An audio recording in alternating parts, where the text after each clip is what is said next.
mengecek semangatnya, coba kita teriakan jargon kita. Bahasa Indonesia. Aku cinta bahasa Indonesia. Wah, nampaknya sudah sangat semangat ya untuk belajar hari ini.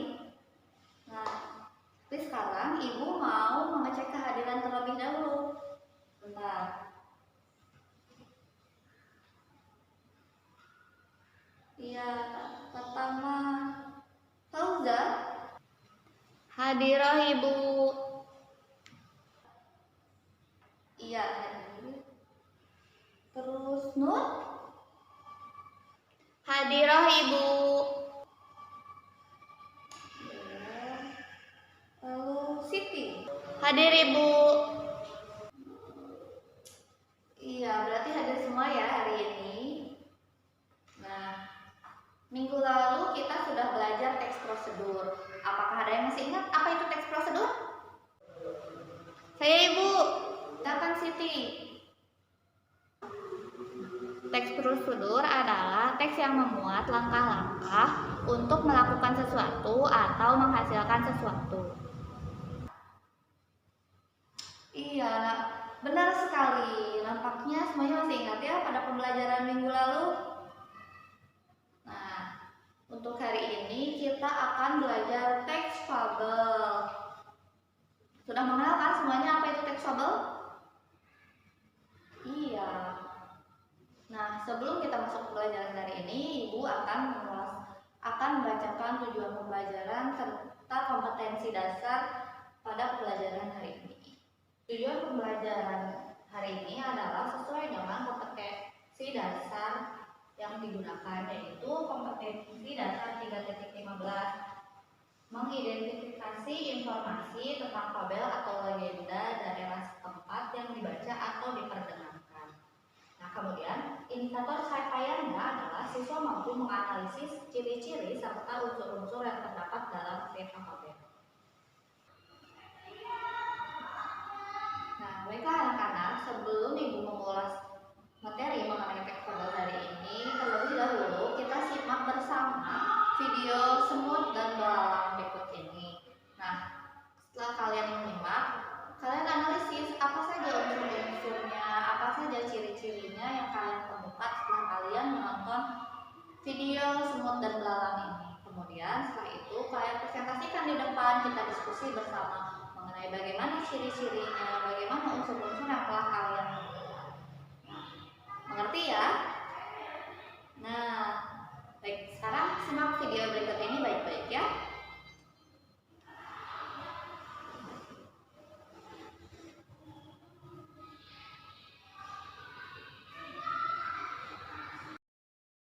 Kisah semut dan belalang.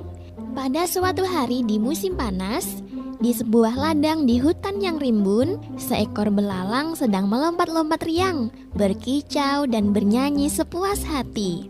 Pada saat itu, seekor semut lewat, membawa dengan susah payah butir jagung yang dia bawa ke sarangnya. Hei semut, kamu sedang apa? Ayo kemari dan bermain denganku. Lihat, hari ini sangat cerah. Ayo, kita nikmati hidup kita. Hahaha.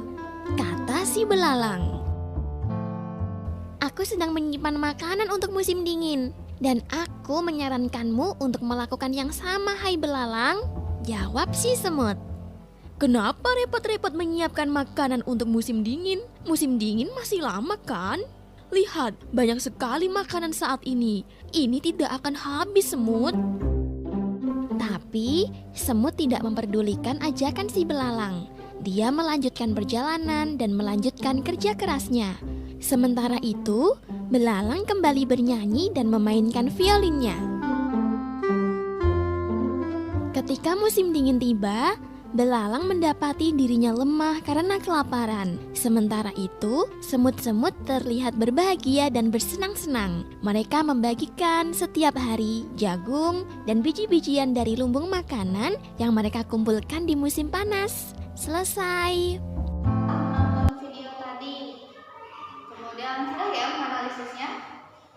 Nah, ada yang mau maju pertama untuk mempresentasikan hasil temuannya?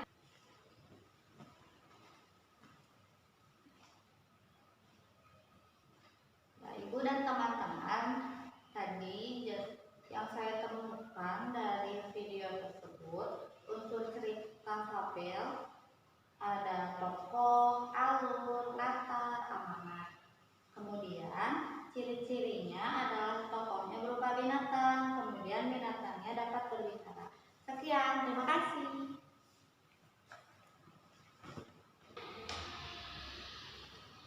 Iya, bagus sekali. Hasil temuan dari program tersebut sudah sangat baik. Terus, apakah ada yang ingin menambahkan? Ya, Siti, silakan. Saya mau menambahkan. Nah, menurut saya ciri-ciri dari teks cerita fabel ini ada latarnya, ada latar, ada tema, ada amanat, ada tokoh, serta ada penokohannya, ada alurnya juga.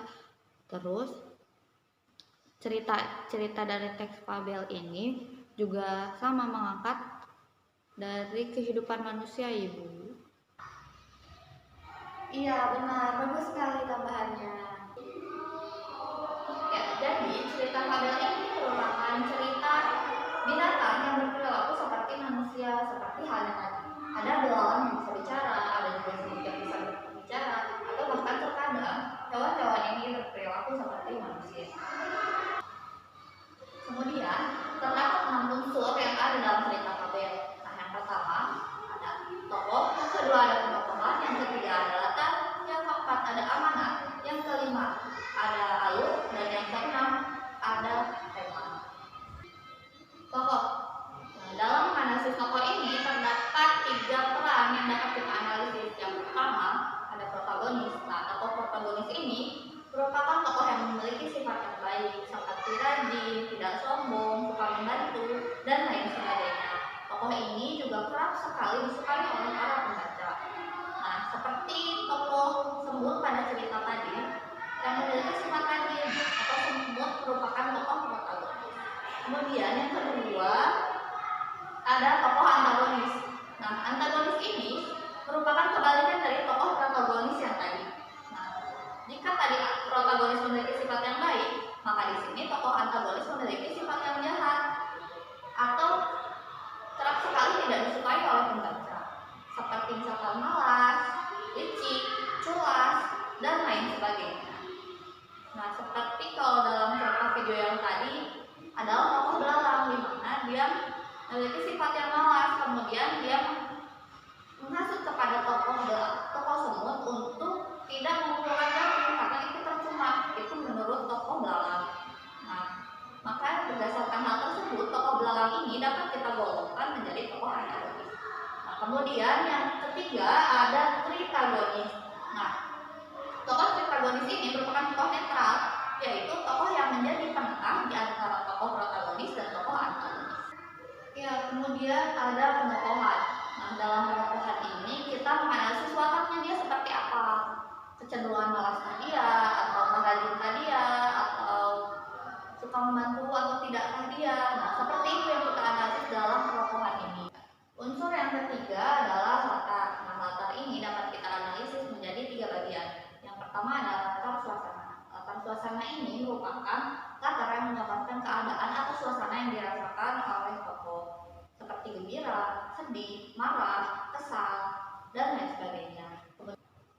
Kemudian yang kedua adalah latar tempat.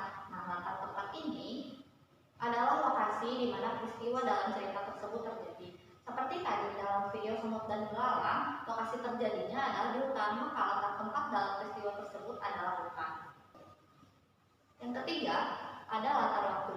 Nah, dalam latar waktu ini yang dideskripsikan adalah kapan terjadinya suatu peristiwa itu, malam harikah, pagi harikah, sore harikah, atau juga bisa dapat ditunjukkan seperti menyingsing fajar. Nah, menyingsing fajar ini biasanya diartikan sebagai pagi hari. Nah, unsur yang keempat adalah amanat. Nah, amanat ini merupakan pesan yang digambarkan atau ada di dalam suatu cerita teks fabel. Nah, seperti tadi dalam video semut dan belalang, pesan yang dikandungnya adalah janganlah kita bermalas-malasan karena kita juga akan merugi sendiri. Kemudian yang kelima ada alur. Alur ini merupakan rangkaian peristiwa itu terjadi dari awal sampai akhir cerita. Apakah maju, apakah mundur, apakah dicampur antara maju dan mundur. Nah, dalam cerita tadi kita dapat menganalisis bahwa cerita tersebut memiliki alur yang maju. Dan unsur yang terakhir adalah tema. Tema merupakan ide dasar dari suatu cerita agar bisa dikembangkan. Kemudian kita mengenai ciri-ciri yang terdapat dalam cerita fabel ini ada 10. Yang pertama, tokohnya berupa binatang. Yang kedua, wataknya itu seperti watak manusia. Yang ketiga adalah alur ceritanya itu sederhana. Kemudian yang keempat ada tema yang diangkat merupakan interaksi sosial. Yang kelima, latar waktu, tempat, dan suasana. Yang keenam, ada konfliknya ini biasanya diambil dari kehidupan manusia seperti tadi. Banyak manusia yang suka berbalas-balasan, tapi ada juga manusia yang bersifat rajin, seperti tokoh semut. Kemudian ada tokohnya tidak dijelaskan secara terperinci. Kemudian yang kedelapan adalah pembukaannya itu secara langsung. Jadi yang sembilan adanya pesan moral. Seperti tadi kan cerita Belalang dan Semut memiliki pesan moral. Dan yang terakhir yang ke-10, biasanya pesan moralnya ini kerap sekali dituliskan oleh penulis dalam teks ceritanya. Ya, sampai sini adakah yang ingin ditanyakan? Ya, Fauzan, silakan. Ibu kan dalam kartun pada zaman dahulu itu tuh ceritanya tentang binatang-binatang. Nah, tapi ada juga tokohnya tuh tokoh manusia kayak kakek, terus ada Ara, terus ada Ari. Nah, kalau seperti itu apakah kartun pada zaman dahulu itu masih tetap bisa digolongkan sebagai tokoh cerita fabel apa tidak ya Ibu? Terima kasih. Nah, cerita tersebut masih dapat digolongkan menjadi cerita fabel. Mengapa? Karena cerita ini fokusnya bertujuan untuk menceritakan cerita fabel seperti cerita kancilnya, cerita buayanya, dan lain-lain. Nah, hanya saja cerita ini itu dibalut dengan cerita berbingkai. Jadi cerita fabel ini diceritakan lagi oleh tokoh kakek. Jadi tidak langsung seperti yang tadi pada zaman dahulu langsung seperti ini, langsung cerita kancil, langsung cerita buaya, tidak. Tapi dikasih intro terlebih dahulu, pembukaannya itu oleh si tokoh kakek ini yang akan menceritakan kepada cucu-cucunya, seperti itu. Sampai di sini, sudah?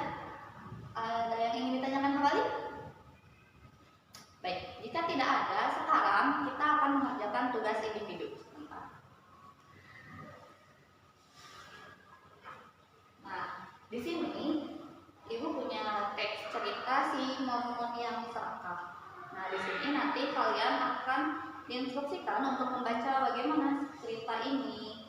Terus kalian analisis lagi seperti tadi. Tapi siapa saja tokohnya nanti diuraikan di sini. Diisi ke dalam fabel-fabel yang kosong di sini ya. Nah, silakan kalian kerjakan ini sampai 30 menit waktunya ya. Ini.